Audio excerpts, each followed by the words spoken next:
All right, welcome everybody. Today we're going to do a part two of the Nintex Workflow Cloud and AssureSign connectors that I had previously posted before the holidays.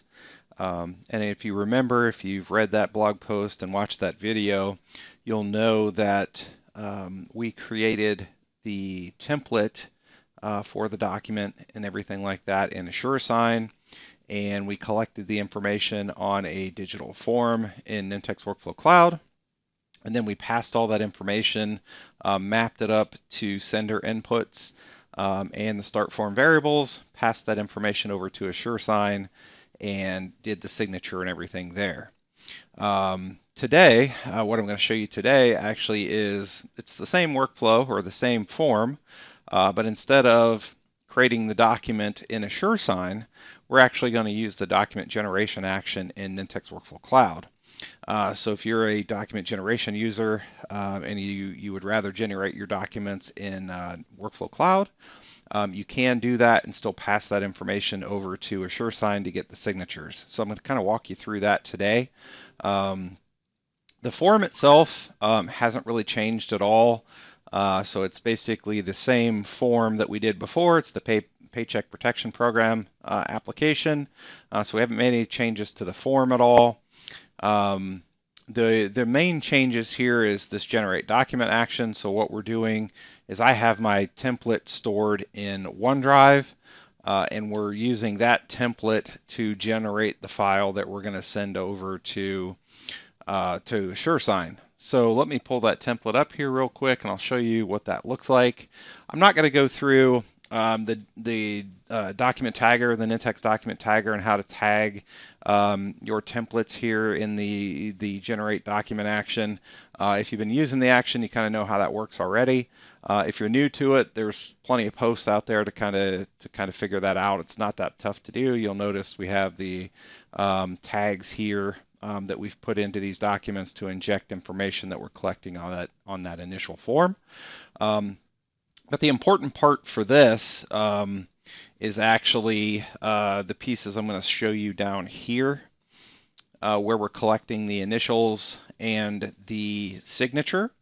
So you'll notice here, starting with this one right here that I'm going to highlight here, we're collecting the initials. So you'll notice that one is called initials 1. So initial 1, 2, 3, 4, all the way through 8 here.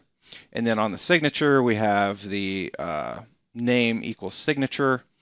And those names will have to match up to the template in AssureSign. So we still do need a template. It's going to be quite a bit different.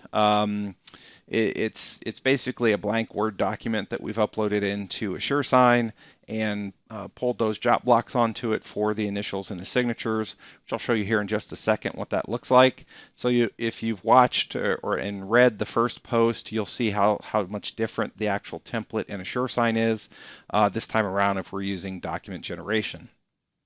So we have to have these tags here, and these names will have to match up with the jot blocks in AssureSign. And then this one, it's really just a timestamp. We don't have to worry about anything with that. It's automatically going to timestamp that. You'll notice when the document is completed here, it's automatically going to timestamp and put the date and time that this was actually signed. So you have to have your template that you're going to use for document generation. Make sure that if you're just getting a signature, you would just need this piece. If you're getting initials, obviously you'll need the initials pieces as well. And then you save that into a collection. So if you've worked with document generation before, you'd be familiar with this. You save it into a collection. You get that item back out of the collection from the, if it's only the only item in there, it's the 0 index. You're going to grab that item from the generated document collection, and then I'm saving that as a file type. So I'm saving that as a file variable, and then we're going to use that in the get a signature action, which I'll show you here in just a second. First, I want to show you what the template in AssureSign looks like. So we basically follow the procedure that we did before. We go in and create the template. When you set up the template, you want to make sure that it's able to be overwritten by documents that are passed in. So it will allow basically this blank document to get overridden by the document we're sending over with the from the workflow. So you'll notice here's my template. So it's a blank template, unlike the one that we had in the last the last post. So if you go back and look at that, you'll see what the differences are there.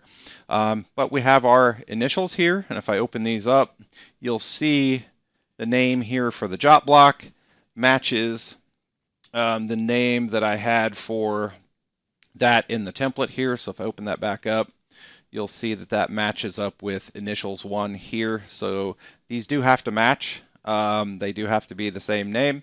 Otherwise, AssureSign's not going to know what you're trying to do there. And get that set up in there, give it the job block name. And again, just go down through your job blocks that you need. Make sure that you have the names correct that match up with what you've put on your template, your DocGen template. And same with the signature here.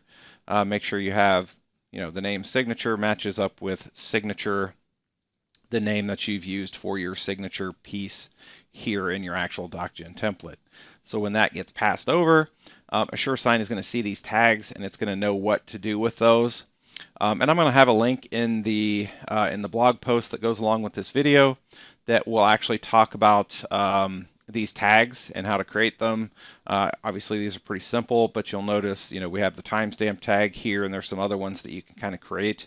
There's a nice help article from, around our AssureSign stuff that has this information in it. So that'll be listed or linked to in the blog post. So if you're interested in, learning about these tags, you can check that out. But throw all that stuff on your dot blocks here. Or your template, I'm sorry, put all of your job blocks on here from your Signer 1, and you'll have all your job blocks. That's really all you need to do. And then from the workflow side, we're going to have the same get a signature action. Give that a second to open here. And then what you'll notice is we, have our connection set up here. And I talk about that in the blog post on how to create your connections. So I go through how to set that up. Select your template here. So SBA PPP DocGen. So we're using the PPP DocGen here. And then this is the file variable from this get item collection right here, document for signing. So we're sending that over. So we're using that file variable. We're passing that through in the document section here. And then we're also gathering that signer information. So who's going to be our signer for this particular item? We're gathering that information on the initial form. The one thing that you'll notice, again, if you've read the first one and watched the video, there is a section down here at the bottom called Sender Inputs. And that on the first part, that's where we, or the first blog post, that's where we mapped the initial information from the form to the sender inputs in AssureSign. We don't need to do that since we're sending the document already over that has all the information in it already from the form. So we've already generated that document. We're just passing it over to get the signature. And then what I'm doing here is a little bit different than what I did in the first one. So I'm checking the envelope status, or I'm setting the envelope status. So we're basically checking to see, was the document completed, or was it, signed? Was it declined? Did it expire? So what we're doing here basically is just going into the Nintex AssureSign here, looking under envelope ID, under the envelope section here, and then I'm pulling in envelope status. So you can see that value for envelope status here. And I'm pulling that in, setting it to a text variable. And then I'm using that text variable here to basically branch out. So if it's completed, I want it to go this way. If it was declined, I'm just sending an email back to the initiator to say it was declined. If it's expired, we're just sending an email back to the initiator saying it was expired. It was not signed, it just expired. But if we go down the completed side, nothing really changed here in the completed side, other than we did have to select the correct document that we're pulling back off of the template here. And then, we have our envelope ID So we're pulling back the correct document. So again, we go back into the Nintex AssureSign here and back into envelope, and we use envelope ID. So that's going to get us back that current envelope ID. And then I'm outputting that document into another file variable that I've created called signed document. So it saves that document that we've retrieved back from AssureSign. And then in my case, I'm just sending that signed document out as an email to let the folks know that we got it back. You could, if you wanted to, if you wanted to save that document down into your system of record or something like that, let's say you might want to save it into SharePoint. You could grab a store file action right here, drop that in there, set up your connections, and then grab the file that you want to save. So we would go to our signed document here, right there, and put that into whatever SharePoint site and document library we've selected that we want to put that file in. So it allows you to retrieve that document back, put it where you like. So it's not just in AssureSign. You could put it into another system of record. So pretty simple. So it really just depends on if you're a document generation user already in your Nintex workflows. You may feel more comfortable generating the documents ahead of time using the document generation action and just placing the tags here for AssureSign, so it knows where to capture those signatures or initials, so on and so forth, that you want the user to fill in. And then, some areas where you might want to use the generate document action are, like repeating sections, maybe a little bit more complex document that you're trying to get put together, or maybe you're merging two documents together. You can use the generate document action to kind of do all of that, and then pass that file over to AssureSign just to get the signatures. So it really just depends on how you'd like to do it.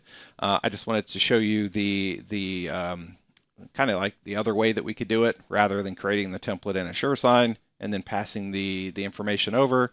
We create the template in Workflow Cloud, generate the document, and then we're passing that generated document over, and we're just getting the signature on that document.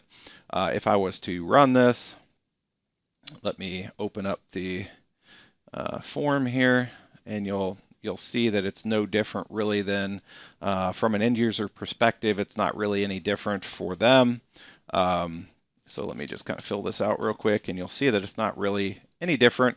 If I was to put my cell phone number in here, I would get this, from AssureSign. I would get a text from AssureSign saying that I could sign this mobile if I like. I just have to accept that they're going to send me text messages.